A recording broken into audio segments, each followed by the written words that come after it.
Siemka, ja jestem Adacho i zgodnie z obietnicą nagrywam odcinek, który jest odpowiedzią na wasze odpowiedzi na moją ocenę Netflixowego One Piece'a, konkretnie sezonu drugiego, bo wrzuciłem film jakiś czas temu na temat właśnie tego serialu aktorskiego. Jest to moment przełomowy na moim kanale, w zasadzie był, bo to był pierwszy film w historii mojego kanału, w którym oceniałem aktorski serial. Chociaż jeśli liczymy jeszcze Dragon Ball Evolution, które nie było serialem, tylko filmem, to można powiedzieć, że też już na moim kanale byli prawdziwi aktorzy, ale odpowiem na kilka z waszych komentarzy. Dziękuję wam za odpowiedzi, dziękuję wam za momentami bardzo wyczerpujące komentarze tyczące się mojej oceny. Ja swoją ocenę w zasadzie nie wiem, czy mogę zmienić, bo nie oglądałem od tego czasu drugi raz tego One Piece'a, w sensie Netflixowego, więc myślę, że tutaj jeśli chodzi o jakąś refleksję ze względu na to, że obejrzałem coś drugi raz i mi się inaczej podobało, albo mniej, albo bardziej, to myślę, że czegoś takiego nie było, ale kilka waszych komentarzy było przydatnych. Mniej mojego bajdurzenia, mam nadzieję, że wam się spodoba. Jeśli tak, docenię lajka, a jeśli wam się nie spodoba, docenię dislajka. Chociaż lepszym sposobem na powiedzenie mi, jak bardzo się nie znam, jest napisanie komentarza. Adacho, chuj się znasz, chociaż dzisiaj przed wami siedzi Portgas di Acho. Portgas od Portek, bo nie mam na sobie portek. Myksir 13, okej, dobra, nie wiedziałem jak przeczytać twój nick. Fan Dragon Balla narzeka, że 1/3 odcinka to za długo na walkę i jest ona przeciągnięta. Piękne czasy, pozdrawiam. Pozdrawiam, Myksirze 13, ale to, że jestem fanem Dragon Balla, to nie oznacza, że przeciągane walki w Dragon Ballu mi się podobają. W ogóle nie jestem fanem przeciąganych walk. Poza tym w One Piece też były przeciągane walki pokroju Luffy kontra Katakuri, czy ten słynny dziedziniec w Sadze Wano. Zarówno w Dragon Ballu, jak i w One Piece, jak i w innych anime nie jestem fanem przeciąganych walk, a tutaj nawet nie chodziło o to, że ona była długa pod kątem swojego trwania, bo mowa tutaj oczywiście o walce, tak mi się wydaje, że o to tutaj chodzi. Nie przypominam sobie, żebym czepiał się jakiejś innej walki, że była przeciągana. Zoro kontra 100 agentów Baroque Works na Whiskey Peak. To nie było przeciągane pod tym względem, że trwało długo, bo 1/3 odcinka na jedną walkę, w zasadzie nawet na, można powiedzieć, 100 walk, jeśli mamy uznać każdego agenta za pojedynczego przeciwnika, to nie jest dużo. Moim problemem było to, że ona była przeciągana w takim sensie, że była monotonna. I w sumie do niczego nie doprowadziło to, że zobaczyliśmy każdego po kolei pokonanego agenta. Jeden w sumie komentarz tyczy się też tego, więc może od razu do tego przejdę. Jakub Romanowski. Co do tej walki Zoro, to sam McKenniu chciał, żeby było dokładnie 100 przeciwników, bo fani będą liczyć. Nie wiem, czy to prawda. Zakładam, że tutaj kolega mnie nie okłamał, więc myślę, że mogło tak faktycznie być. I okej, ja wiem, że nad tym wszystkim czuwa Oda i że Oda to wszystko zaakceptował, ale z drugiej strony, dla mnie jako dla fana, który już zna tę historię, może to wydawać się zbędne i dużo jest takich scen, gdzie po czasie stwierdziłem i też dzięki waszym komentarzom, że może ze względu właśnie na to, że znam oryginalną historię, że wiem w sumie już takie rzeczy, które dopiero live action próbowało zbudować, to dla mnie to było mniej potrzebne, do tego jeszcze przejdę, ale wracając do tego Zoro, dla mnie to było mimo wszystko monotonne, przeciągane też, ale nie ze względu na sam czas trwania z ręką na stoperze, tylko że Zoro po prostu klepał tych gości, nie wiem od którego momentu on faktycznie zaczął liczyć, nie wiem czy tam było 50 na początku i potem liczył, może nie po kolei, ale wiecie, było widać, że faktycznie każdego pojedynczego pokonuje. Gdyby tam był timeskip i gdyby było tak, że on bije się z całą gromadą i pokonuje 40 naraz, mamy tę walkę początkową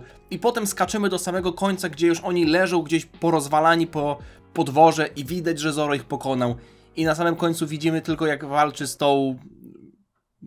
Nie pamiętam jak ona się nazywała, ta taka wiecie która, ta w różowym ubranku, ta taka umięśniona. I przechodzimy po prostu do clue, to dla mnie to byłoby po prostu lepsze. Być może jest tu jakieś nawiązanie, którego nie skumałem, być może jest tutaj jakiś zabieg, którego nie skumałem, ale ja będę to powtarzał i mówiłem to w przypadku tego pierwszego filmu, tej mojej wstępnej oceny i teraz odpowiedzi na wasze komentarze.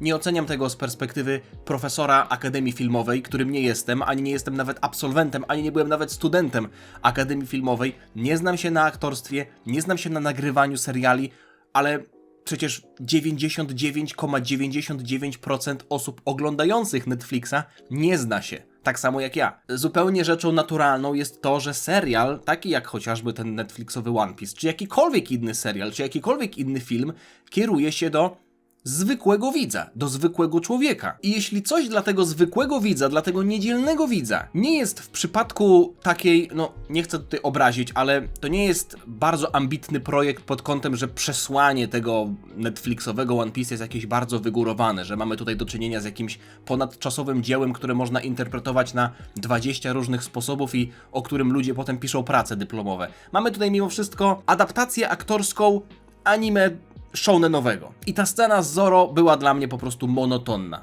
Gdyby było tak, że zostałoby tych, nie wiem, 50 agentów uciętych i ten czas zostałby poświęcony na kogoś innego, uważam, że byłoby lepiej. Dead LZ, a propos aktora Sanjiego. On to dobrze sprzedaje, że dobrze walczy i dobrze gotuje, ponieważ między sezonami brał lekcje sztuk walki i gotowania. Też o tym słyszałem i tym bardziej szacunek dla aktora, że stwierdził, że się przygotuje w ten sposób do roli. Mówię, Sanji jest o tyle trochę inaczej przedstawiony, że ten jego aspekt, z którego Sanji jest chyba najbardziej znany, czyli to, że jest kobieciarzem, został tutaj trochę stłamszony. Jego flirty są nieco, albo raczej bym powiedział, że w ogóle nie są cringe'owe, tylko są takie szarmanckie, bym nawet rzekł. Wiadomo, gdyby było tak, że Sanji zachowywałby się jak śliniący York do każdej kobiety, to byłoby nad wyraz żenujące, więc być może też ze względu na to stwierdzili, że te jego cechy nie będą aż tak bardzo uwypuklać.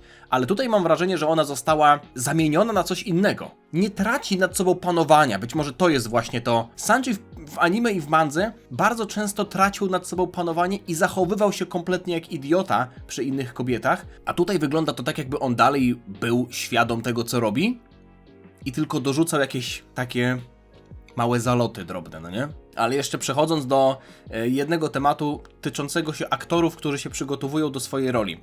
Też skoczę troszeczkę do komentarza Franciszka. Przykre, że mówisz, że w pierwszej wersji Alwidy, bo to była już druga wersja. Tak, też byłem w szoku, ale chodziło o to, że sama aktorka schudła i grała i starą, i nową Alwidę.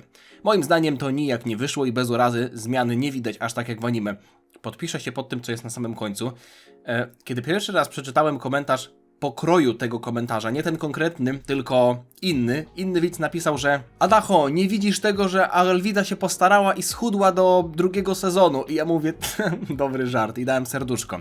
I potem czytam ten komentarz tego Franciszka, kolegi, pozdrawiam Franciszka, i mówię, ty, to nie był żart. Ona naprawdę schudła do drugiego sezonu, tylko że jakby to powiedział Mikel Arteta, jeśli powiem to, co myślę, zostanę zawieszony na 6 miesięcy. Dlatego pokażę wam, jak wyglądała na początku. Wy wiecie oczywiście, bo podejrzewam, że tutaj w większości są fani One Piece, ale Alwida na początku wyglądała tak i potem w anime wyglądała tak. Musicie przyznać, że jest to drastyczna zmiana, wynikająca z tego, że po zjedzeniu diabelskiego owoca, tego Sleep Fruit, nadmiar tłuszczu z jej ciała się po prostu ześlizgnął. Więc jakakolwiek nadmiarowa waga, masa ciała, można powiedzieć, w przypadku Alwidy nie powinna występować, tak to rozumiem, bo to jest po prostu jej moc. W przypadku pierwszego sezonu Alwida wyglądała tak i w przypadku drugiego sezonu wyglądała tak.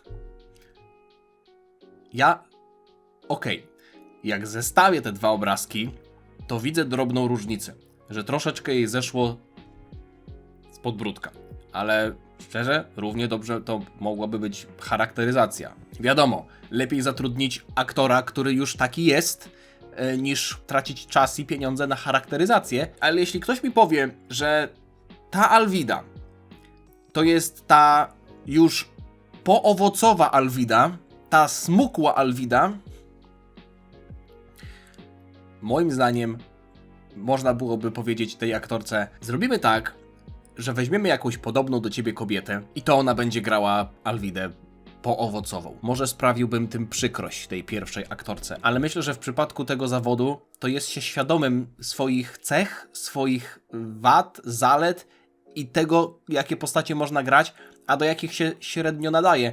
I ja oczywiście bardzo szanuję to, że ona schudła, bo potem zobaczyłem sobie zdjęcia, faktycznie przygotowała się do swojej roli, ale w przypadku tej Alwidy z anime to w ogóle nie wygląda tak, jakby to było dobrze odwzorowane. Więc z jednej strony próbuję trochę nałożyć prawa z anime i mangi do live action, które jest, można powiedzieć, swoją własną historią, więc w przypadku tego live action może nie było tak, że cała nadmierna masa się ześlizgnęła z Alwidy, tylko troszeczkę się ześlizgnęło, bo widzieliśmy przecież, że były zmiany w historii, w kontraście do tego, co widzieliśmy, co znamy oryginalnie, ale to wynika z tego, że po prostu oni już wiedzą, co będzie dalej.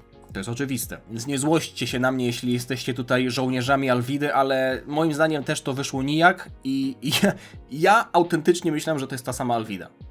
Że ona ma owoc, ale nic się nie zmieniło z jej wyglądem. Sorry. Zauważyliście, że drugi sezon serialu Paciek tutaj pisze. Trochę troluje widzów nieznających pierwowzoru. Na początku sezonu była rozmowa Garpa i Rogera, który chciał, żeby zaopiekował się jego dzieckiem. Dragon się pojawił, ale nie wyjaśniono, kim jest. Na końcu sezonu była rozmowa o Dee w nazwisku Rogera. Imię Ace'a nawet nie zostało wspomniane, więc można pomyśleć, że chodzi o Luffy'ego. To jest kolejny moment, który dla mnie, jako dla fana, który już zna historię, trochę mi umknął. Chociaż inaczej, ta scena mi oczywiście nie umknęła, ale nie starałem się zinterpretować jej oczami osoby, która ogląda anime, w sensie One Piece'a po raz pierwszy i nie zna oryginalnej historii. Ja jak widziałem tę scenę w lochu Garp i Roger, to myślę sobie, okej, czyli wrzucają jakieś backstory Ace'a, pewnie też po to, żeby potem w Alabaście Ace'a pokazać i potem jeśli dojdą do Marineford, to też żeby do Impel Down, do Marineford, żeby to miało większy wydźwięk, żeby można było powiedzieć, a to już było tam na początku drugiego sezonu. Tyle, że tak jak tutaj kolega Paciek napisał, nie ma ani słowa o Ace'ie. Widzimy Dragona, ale nie widzimy, kim on jest. Znowu mi się przypomina ta kwestia tego, że jak ja zobaczyłem Dragona w Loguetown, jak oglądałem pierwszy raz anime, to nie pamiętam, dlaczego wiedziałem, że jest to Monkey D. Dragon. Mimo tego, że jego imię chyba wtedy nie padło i pisaliście mi w komentarzu, a skąd ty wiesz, że to jest Monkey D. Dragon? Zastanawiam się w takim razie, jaki był sens tej sceny. No bo jeśli ona została wprowadzona po to, zwłaszcza, że została wprowadzona, jeśli dobrze pamiętam, w pierwszym odcinku, czyli w tym samym odcinku, w którym mieliśmy Loguetown i w tym samym odcinku, w którym mieliśmy scenę egzekucji Luffy'ego przez Buggy'ego, która nie doszła do skutku, bo był piorun. I to wyglądało tak, jakby ten Roger czekający na egzekucję w Loguetown i kilkadziesiąt minut później w odcinku Luffy będący w tym samym miejscu, to było bezpośrednio ze sobą powiązane w taki sposób, że słońce wychodzi i zaraz mi świeci w ryj. To było ze sobą powiązane w taki sposób, że jaki ojciec, taki syn. Wiadomo, jeszcze potem była scena, że Dragon obserwuje Luffy'ego i mówi, a, taką drogę wybrałeś, okej. Ale tam nie było kwestii tego, że to jest jakiś ojciec. Można było powiedzieć, że to jest jego znajomy. Znajomy, w sensie, że on zna Luffy'ego z dzieciństwa z jakiegoś powodu. Tak jak przecież jest ta babka, ta taka, która też trochę wychowywała Luffy'ego tam w lesie, to taka wielka. Ta leśna rozbójniczka, nie pamiętam jak ona się nazywała. Ramfan, Pampan, coś takiego. Maciek z kanału Over 9000 też napisał komentarz, dziękuję. I też odsyłam do Maćka do kanału, bo Maciek też wrzucił 2 filmy tyczące się tego uniwersum. Akurat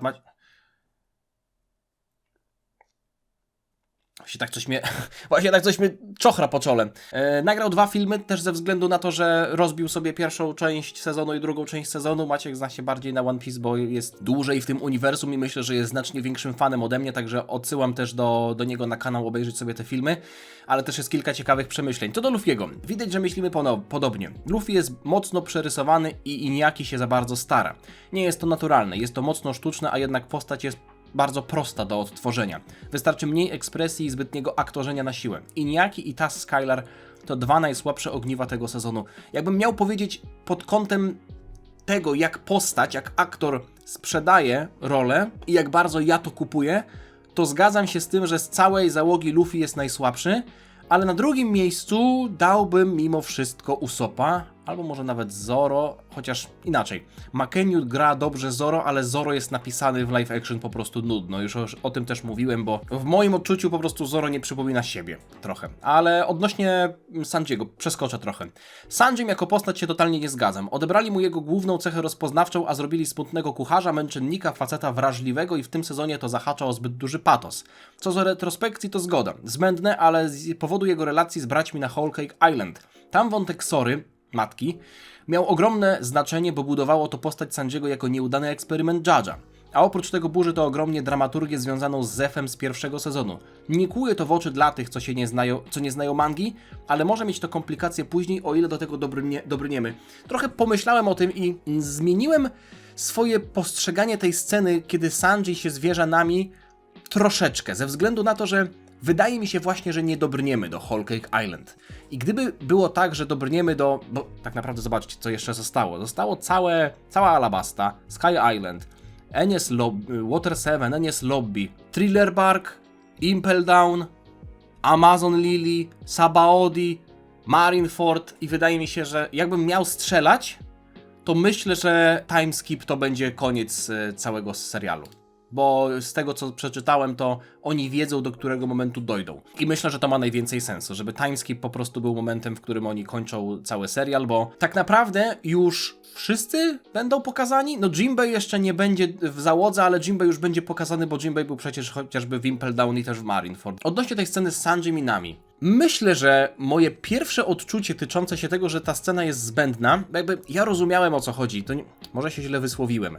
Doskonale rozumiałem, dlaczego ta scena jest tam pokazana, bo widziałem przecież, że Nami jest chora i Sanji się nią opiekuje. Sanji potem tłumaczy, dlaczego się nią opiekuje, bo opiekował się mamą, więc opiekuje się też kobietą i my przecież wiemy, że w ten sposób narodziła się ta miłość Sanjiego do kobiet. Tylko dla mnie wydało się to niepotrzebnie wciśnięte w tym momencie, dlatego że byłem trochę zafiksowany na punkcie Choppera i na całej historii z Drum Island. I to było coś, co oczywiście budowało jakkolwiek relacje postaci, ale moment, w którym to zostało wrzucone, jakoś mi po prostu nie siadł na samym początku. Bo są oczywiście sceny, które budują postacie w sagach, które nie należą do nich, na przykład pojedynek Zoro i Mihawka, niby saga Sanjiego, ale mamy też duży wątek Zoro, który tak naprawdę się nawet przewijał potem w live action, bo mieliśmy te wizje, które Zoro miał, że jakby to jest coś, co w jego głowie siedzi i do tego też przejdę. Ale czy tak naprawdę to było w jakiś sposób ważne, żeby Sanjiego w tym momencie rozwinąć? Skoro takie postaci jak Usopp nie były za bardzo też rozwijane. Jeśli chodzi o Zoro, to dowiedzieliśmy się o jego backstory, tak samo jak o backstory Usoppa, backstory Sanjiego, ale czy Zoro był jakkolwiek rozwijany? Jakiekolwiek rozwinięcie Zoro to jest to, że on widział Mihawka i że on w głowie prowadził jakąś walkę, więc ta walka z Mihawkiem to było coś, co w nim się działo i to sprawiało, że on się wewnętrznie motywował do tego, żeby już nigdy faktycznie nie przegrać. I uważam, że to akurat było spoko, bo może trochę sprawiło, że Zoro był przedstawiony jako ktoś o mniej silnej psychice, ale uważam, że to jest dobre, bo jeśli weźmiemy... Może trochę skaczę z tematu na temat, ale niech będzie. Przejdę sobie tutaj do jeszcze kolejnego punktu. Zoro kontra Fodery w Baroque Works to ukłon strony Kill Billa i to było chyba intencjonalne, no ale opinia, jak wiadomo, co każdy ma swoją. Odnośnie Zoro właśnie, przejdę też do komentarza Kosisi? Dokładnie tego słowa mi brakowało. Zoro z live action jest po prostu nudny, smutny, za poważny. Gion przed timeskipem był wyluzowanym źródłem humoru i gagów. Dopiero potem poważnie spoważniał. Jak bardzo czuję, ile aktor wkłada w tę postać, to nie podoba mi się na przykład to, co zrobili na Whiskey Peak. Przecież w tamtym momencie Zoro dosłownie się ze wszystkimi bawił, a tu mu wymyślili jakąś traumę. Fajnie było zobaczyć Mihawka w zasadzie nawet, znowu, no ale nie. Mi w oryginalnym One Piece zawsze brakowało trochę tego, że nie wiemy do końca, co się dzieje w głowie Zoro. Nadal mi brakuje tego, że nie znamy historii jego blizny, że mało widzieliśmy tego jego treningu podczas timeskipa. Oczywiście teraz wybiegam trochę do przodu, ale jeśli bierzemy pod uwagę to, jak ważnym wydarzeniem w życiu Zoro była ta walka z Mihawkiem i ta porażka i ta kompromitacja i fakt, że on przysiągł, że już nigdy nie przegra, to potem, patrząc na jego historię i patrząc, że on faktycznie nigdy nie przegrywał, to moglibyśmy powiedzieć, no tak, powiedział, że nie przegra, to nie przegrywał, bo to jest anime. Tylko że żeby dodać do tego jakieś lepsze wyjaśnienie niż to, że postać w anime tak powiedziała, więc tak będzie, no trzeba trochę wejść do głowy postaci. I w momencie, w którym Zoro widzieliśmy, jak on sobie tam podnosi ciężary, trenuje w ciszy, to można było to po prostu wziąć coś za pewnik. No okej, Zoro przegrał, postanowił się stać silniejszym i trenuje. Ale fakt, że on widział, że miał te halucynacje i widział Mihawka gdzieś tam na statku, w jakichś miejscach, że słyszał jego głos, że to się po prostu aż ocierało o jakąś schizofrenię, to dodatkowo legitymizuje ten cały proces. Bo sprawia, że my widzimy to, że w przypadku Zoro to nie była zwykła motywacja, że to mogła być nawet obsesja. I dlatego uważam, że te wizje, mimo tego, że Zoro trochę zmiękczyły, to były one ważne. No bo jak na przykład się wykuwa miecz z metalu jakiegoś, to najpierw ten metal trzeba zmiękczyć, prawda? A potem dopiero ukształtować i on na końcu staje się twardy. Myślę, że w przypadku Zoro było podobnie. Jeszcze odnośnie backstory Choppera. Mocne, ale tutaj też brakuje jednej rzeczy, którą jest jego podróż po grzyba. Rozumiem budżet i tym podobne, ale jednak mocniejszy wydźwięk miało to, jak widzieliśmy Choppera w Dolinie Śmierci, a potem dawał grzyba. To dodawało naprawdę powagi tej scenie i temu, ile Tony wycierpiał, a i tak nie dał rady uratować doktorka. Tu pominęli ten moment i za to odebrali trochę emocji temu flashbackowi, ale ogólnie mocne backstory. Myślę, że tutaj to jest kolejny właśnie moment, w którym ja sobie trochę dopowiedziałem jako osoba, która znała oryginał. Więc ja jako osoba, która znała oryginał i podejrzewam, że większość z was też, te sceny, które oryginalnie były w anime albo w mandze, a tutaj w live action nie było, trochę sobie jakby podświadomie dopowiedziałem. Czyli widząc Choppera, który wraca do domu z grzybem, myślę sobie, no tak, przecież on przechodził przez te przełęcz i tyle wycierpiał. I tutaj w live action też można było się domyślić, że to była długa i trudna podróż po tym, jak Chopper po prostu wyglądał. Ale ktoś, kto na przykład nie znał oryginalnej historii, mógł powiedzieć, że Chopper tak naprawdę tego grzyba miał za winklem tutaj u sąsiada, tylko że spadł, potknął się o krawężnik i dlatego jest taki pokiereszowany. No, tutaj już trzeba było sobie trochę to wyobrazić, jeśli się nie znało oryginału, a jeśli się znało oryginał, to trochę się domyśliło tego, więc nie wiem, niech ktoś na przykład, jeśli faktycznie ogląda ten film, kto nie oglądał oryginalnego One Piece'a, tylko zna live action, może się wypowiedzieć, czy ta scena, w której Chopper wchodzi do domu pokiereszowany z tym grzybem, też tak mocna, mimo tego, że nie pokazano drogi Choppera. Blizna. Wyjście Robin prosto tłumaczyć. To był jej klon. Chodzi o scenę, kiedy ona wyskoczyła ze statku. Nie pomyślałem o tym. Mogło tak faktycznie być, że to był klon Robin. Chociaż, czy tam była sytuacja, w której ona była gdzieś przestrzelona? Nie, chyba nie było tak, że, nie wiem, Usopp strzelił z procy w nią i się jakieś kwiatki tam zrobiły, albo ona musiała to zablokować. Więc wydaje mi się, że to mógł być faktycznie klon. Nie pamiętam, jak to było w oryginale, ale jeśli zakładamy, że ona wyskoczyła poza burtę i to tyle, to mogło być równie dobrze tak samo. Chociaż gdyby to był klon, to myślę, że lepszym wyjściem byłoby to, że ona się nagle zmienia w kwiatki. To byłoby bardziej tajemnicze i takie intrygujące. Chyba że w live action stwierdzili, że nie chce im się tak dużo tych efektów wrzucać chociaż. Czemu nie? No były mocniejsze rzeczy, jeśli chodzi o sztuczne efekty. Leszek Kamil. Ja jako osoba, która obejrzała może z 60 odcinków anime, ale spotkała się ze spoilerami oraz pochłonęła wręcz pierwszy i drugi sezon, oceniam to na majstersztyk. Pod względem aktorskim w drugim sezonie kupił mnie ogromnie Mr. 3.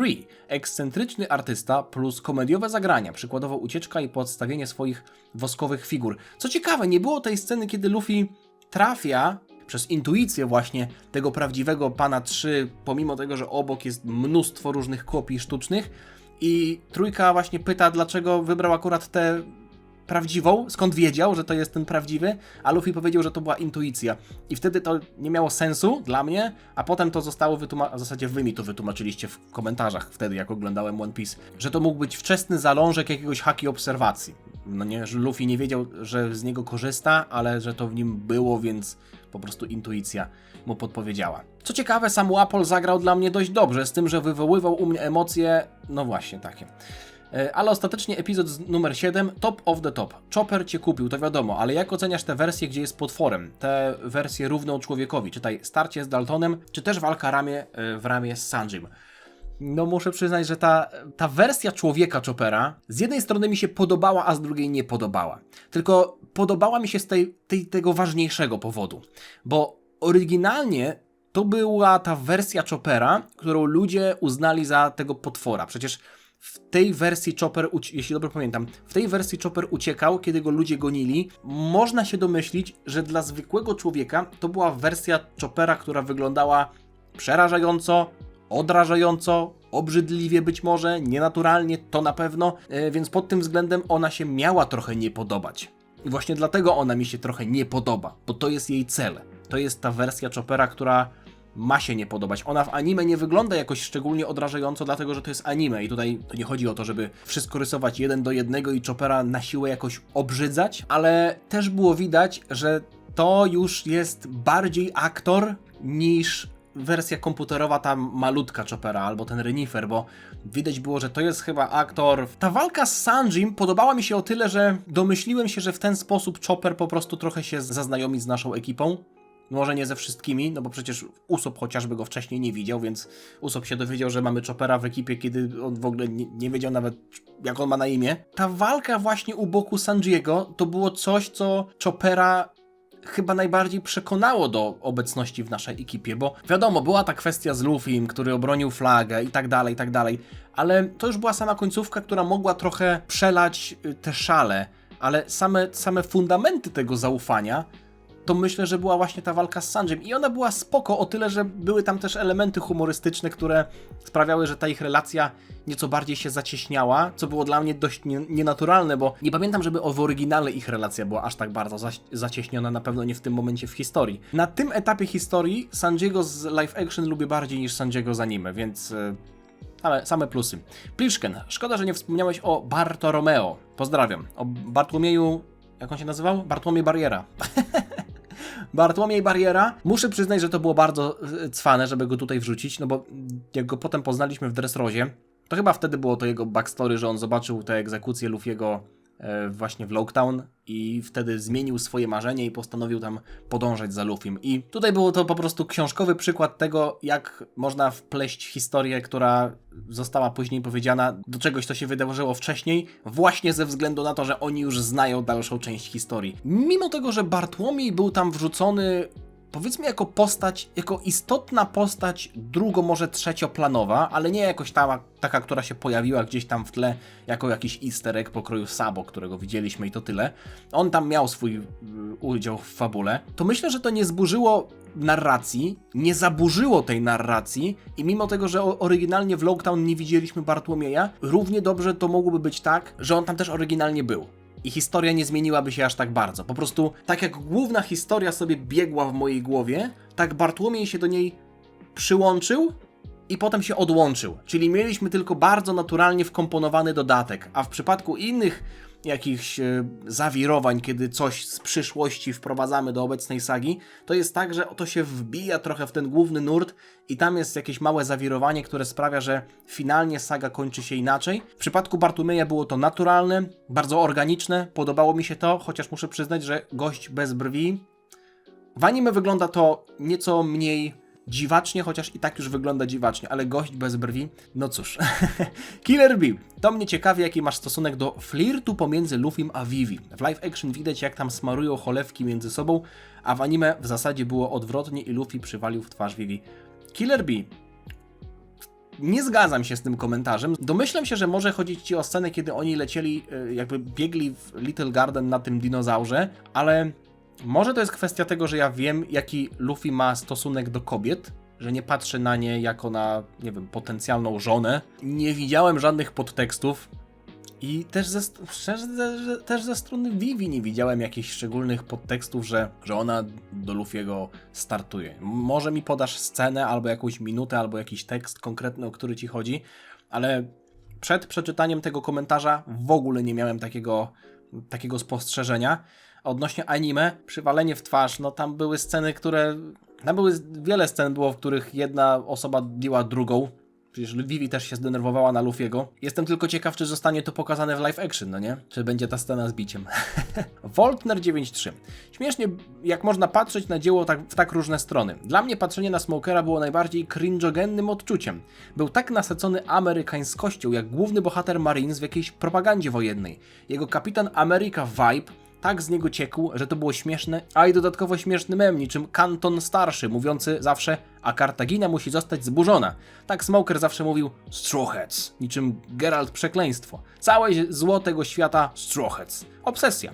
Ale prócz tego reszta jego postaci spoko. Mi właśnie to odpowiadało, bo ja też nie jestem fanem takiego nasyconego amerykańskością, zajebistością i wybuchami za plecami cringe'ogennego, jak to napisałeś, motywu, który jest trochę obecny chociażby w serialu Reacher. Jeśli ktoś oglądał, ja pierdzielę. Ten serial jest pod pewnymi względami dobry, ale jest tam takie nieodparte wrażenie, że ten Reacher to jest po prostu tak typowo amerykański, umięśniony Kapitan Ameryka. Wybuchy za plecami, zawsze przeżywa, wyciąga sobie pociski z ręki, to nic mi nie będzie i kurwa tam zabija kolejnych, mając jedną nogę. W przypadku Smokera, pod kątem jego charakteru, była właśnie ta iskra takiego Reachera, ale nie poszło to w absurd i dlatego uważam, że jest to do strawienia, też ze względu na to, że taki motyw, takiego bohatera, który jest przesadnie,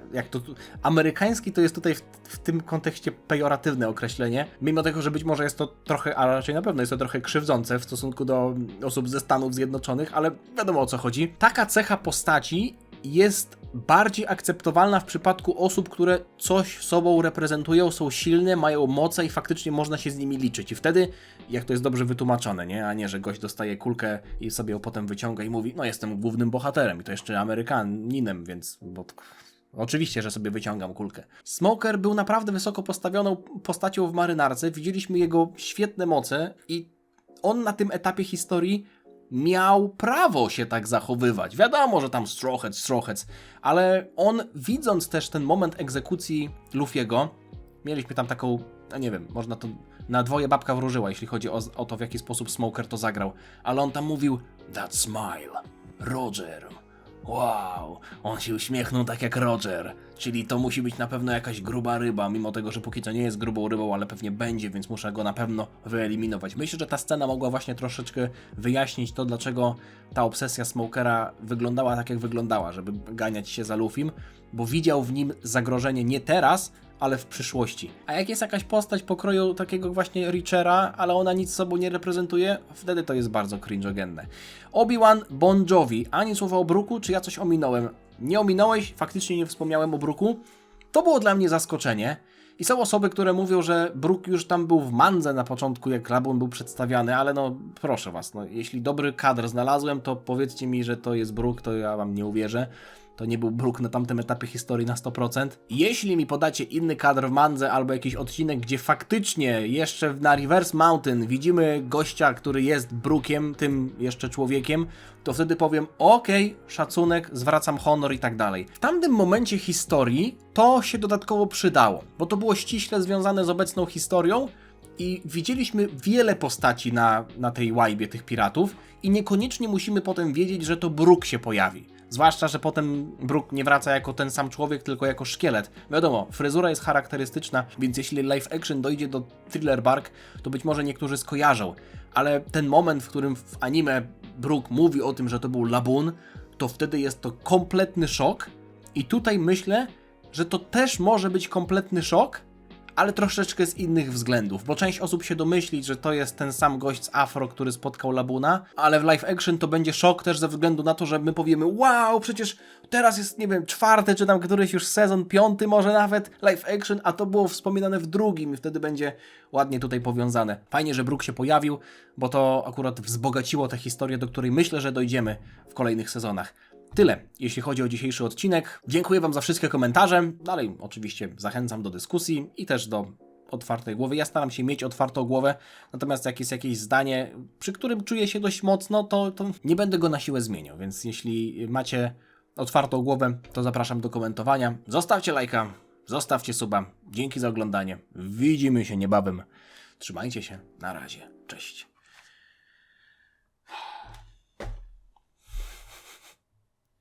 Nie powiedziałem Dziana. Dziana!